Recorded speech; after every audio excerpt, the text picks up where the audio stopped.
After a few days of presumably contract negotiations, Cornhuskers have officially hired John Butler as the replacement for Evan Cooper. Butler has long had hopes and aspirations of returning to a defensive coordinator role, but he's really just been stuck wherever he's at as a position coach. A very good one for the Bills recently, but he stepped back down to college, presumably to likely replace Tony White when he gets a head coaching position at the end of this season. I mean, timing kind of says it all for me, man. I was surprised. Everybody was surprised. By now, people have done videos and read articles that it just kind of came out of nowhere that Cooper's out. And then in such short time, not an official naming, but, all the tea leaves were pointing to Butler's going to be the new guy. And then, when you and I were talking and you kind of sit back and look at it, I go to a lot of those Husker dinners. We're always following stuff, things like that. I've heard Rule, most recently Tony White himself, talk about how great of a coach Evan Cooper is. Talks about how great Hot Roast is, how those guys are all capable of being defensive coordinators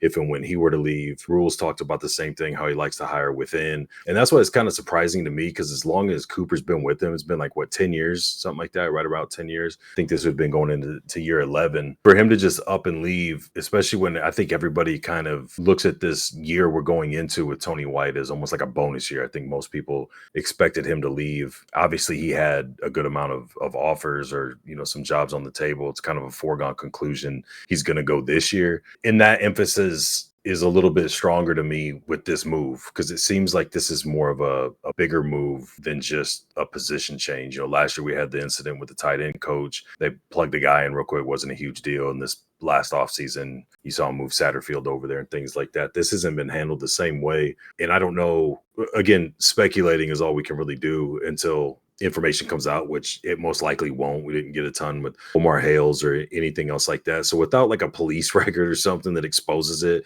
Rule keeps a pretty tight lid on things. I don't think we're going to get a ton of details, but it kind of leads me to think that Cooper caught wind that he wasn't going to be the guy in line and left. Again, I'm 100% speculating. I don't know any of this for sure. It just seems the way everything, timing wise, the way everything worked out, lifelong Bills fan, and he had 1 year left on his contract at the end of the season and stepped away because of that, because he made it known he wants to be a defensive coordinator, whether it's the NFL or college level. So that in itself, why would he take a job as a position coach when he could have stayed in the NFL at the same spot if there isn't some kind of a handshake, backdoor, whatever you want to call it, agreement that he's potentially the next in line or the leading candidate for the next in line to replace White when he leaves. And again, like you brought up, you bring up his pedigree and things like that. He's probably the most equipped for it on the staff, which is kind of crazy as long as some of those guys have coached together. As defensive coordinator in 2013 for Penn State, coaching under Billy O'Brien, looks like they were running a 4-3 most of the time. How do you feel about potentially in the future going from Tony White's defense back to a more traditional 4-3? Because I think we've both kind of fallen in love with Tony White's defense. In today's football, the 3-3-5, if you've got the guys that can execute it, we saw there was a lot of doubt and a lot of question about it last year. Being the first year of it's not big enough or strong enough to have the extra DB in there, in the Big Ten especially, things like that. It's not necessarily that, though. I mean, there's 4-3-3, 4-4, one high, one safety, whatever, all those different things. It sounds great, and people, I don't think it carries as much weight as it used to. I think you see a lot of guys being moved around and kind of not to the extent of basketball where it's positionless basketball, but you've got coordinators putting more athletes on the field to cover the insane amount of athletes and the speed and everything that offenses are putting out. There's,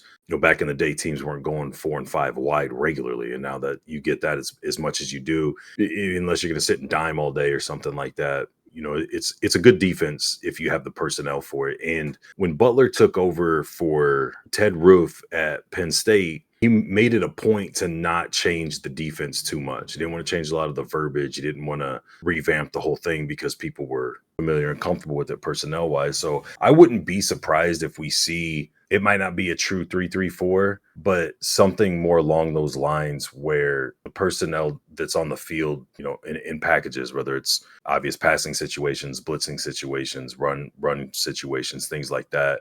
And also him being in Buffalo during the Leslie Frazier defensive coordinator stretch, and then last year there was some falling out with a handful of the coaching staff, and Leslie Frazier stepped down, and McDermott took over the defensive play calling and the defensive coordinator. Essentially, the defense wasn't crazy different, but there were some differences, and the DBs over, unfortunately, the last about 2 years in Buffalo went through a lot of injuries that he had to maneuver, but it didn't seem like they really skipped too much of a beat. You had some guys aging and, like I said, the injuries, but I think he'll be able to do a really good job, whether he wants to transition to his own style of defense. I mean, it's going to be his style, right? But if the base defense is going to be different, I don't think it's going to be a real abrupt difference. I think he'll find ways to blend it and gradually turn it to what he wants. If not, keep a lot of it and then just do his things the way he does it, play calling more or less. But I think the way that the comfort level he has and what he sees out of his DBs coaching this year in Tony White's defense will make a big impact on what he ultimately does when he's the one in charge. If it seems like the style that he wants the DBs to play in and do things isn't completely meshing well, or if he sees things that he thinks that could be improved on, obviously there's going to be a little more change than not, but he seems to be pretty flexible and pretty good at adapting to whatever play style's going on and just still being able to get guys in the right position and have them ready for games. The one thing I didn't have a chance to look into yet is recruiting. Do you happen to know if he's known to be a good recruiter? I know he had some other positions for a longer period of time throughout different schools in college coaching, but he had that 1 year with O'Brien before he went with him to the Texans. But Cooper's been one of the big factors in recruiting, and like not only getting guys to come, but spotting the talent, scouting. That's one thing where I'm a little like, hopefully, you don't have to do that in the NFL. So, I mean, even if he was good the last 5, 6 years, 7 years, whatever it's been, he's been in the NFL. It's not the same. He wasn't in college when they had NIL and kids getting pulled in every different direction with contracts, essentially.